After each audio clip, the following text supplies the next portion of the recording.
Magandang araw mga kaibigan.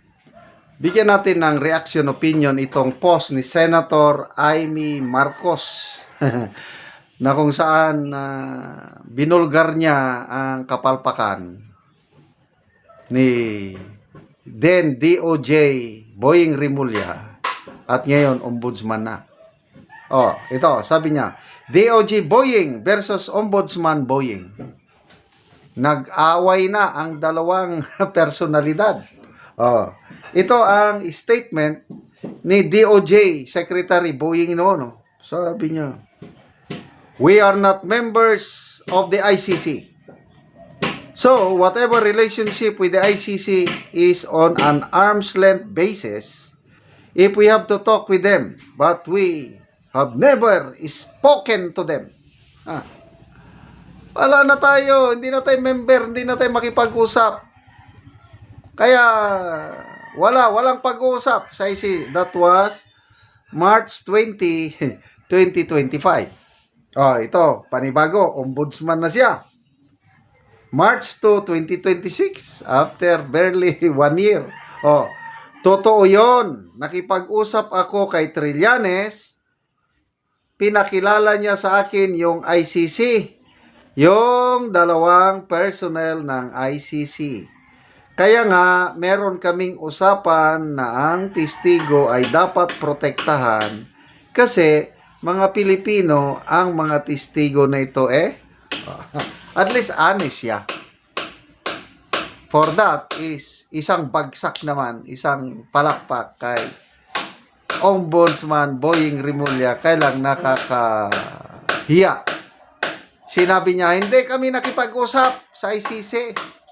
Ngayon, nang dahil sa mga Brave 18 Marines na booking sila, ayun, nakipag-usap pala. Kahit itong Trillanes, todo deny nung una Hindi sila nag-usap ni Ombudsman Boying Rimulya. Hindi niya alam na aamin ng katotohanan si Rimulya. Kaya yun, na-booking din si Trillanes. Ngayon, inaamin niya na. Sana, what's wrong? Matagal na akong nakikipag-coordinate. And by coordinating with the ICC, sabi ng isang economist, si Madam Cora Guidote, Trillanes might become the worst traitor in Philippine history. Nako, may hangganan din kayo niya dahil nga hanggang 2028 na lang ang inyong amo. Paano ngayon? Mag-presidente si BP Sara 2028. Humanda na kayo. Kasi, ito may masamang senaryo na nakikita ni Congressman Erese. Dalawang senaryo lang daw. Pag nanalo si BP Sara sa 2028, ang mga Marcoses and their allies, of course, kasama si Boying, kasama si Trillanes, either go to jail or mag-exile. And I agree. Kaya lahat ginagawa para mapigilan nila ang pagkandidato ni BP Sara sa 2020. Tingnan natin ang nag-react.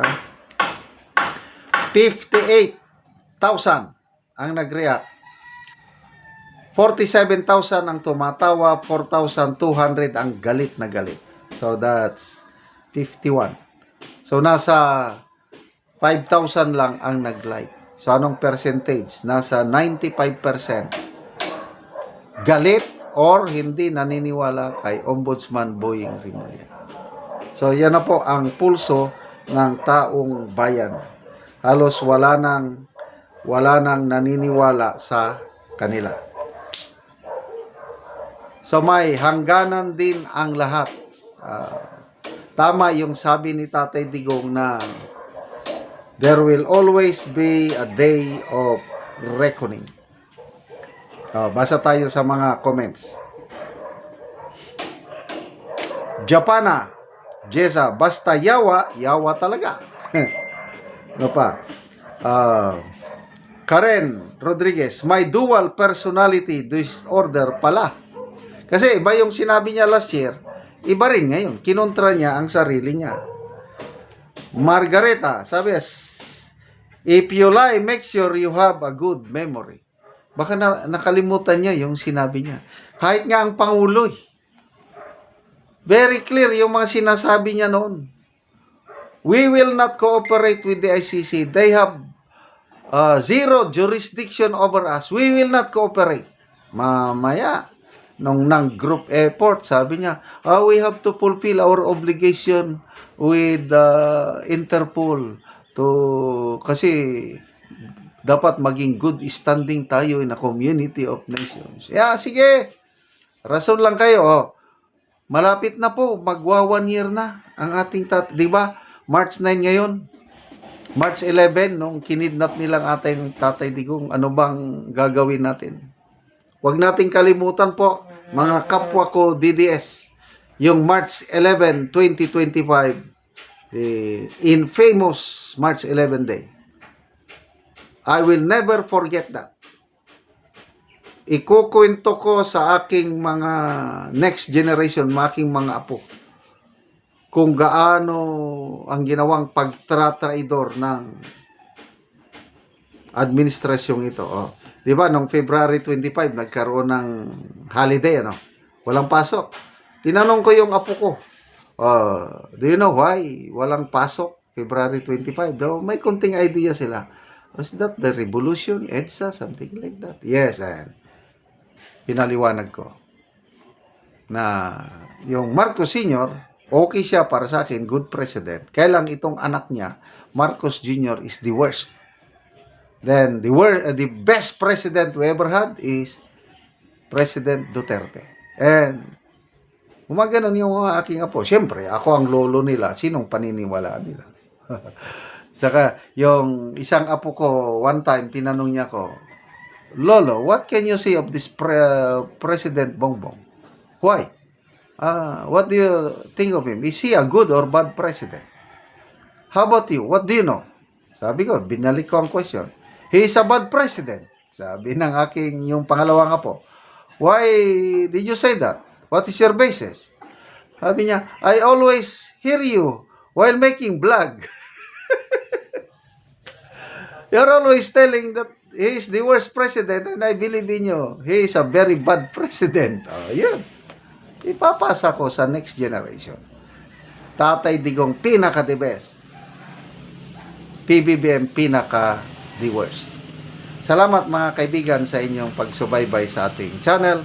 Nakakatulong kayo ng malaki sa tribong Talandig ng Bukidnon dahil ang sweldo natin sa channel na ito is pantulong po sa tribo.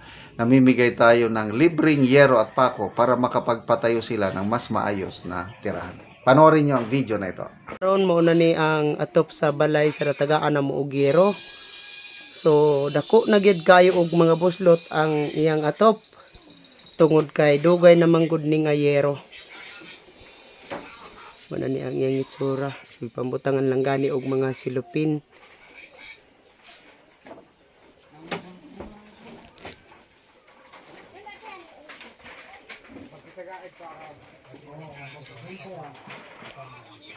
Og mo na ni ang gihatag na ngayero kang ante.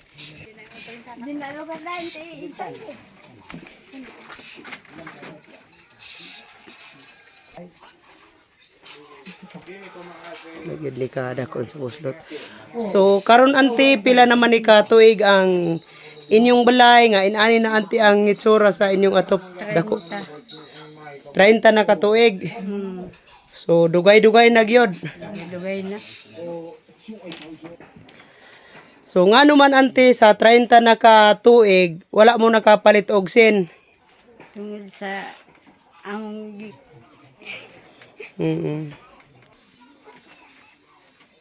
kalisod. So igo ra dangamo giipalit sa makaon. So taman ra gid ante sa pagkaon. Taman ra sa pagkaon. Oo, so naa pa kay estudyante karon ante? Wala. Wala na kay estudyante. Wala. Oo, so pila ka bukle ante ang imong anak? Napulo. Napulo. So asa sila gapuyo? Dinhi.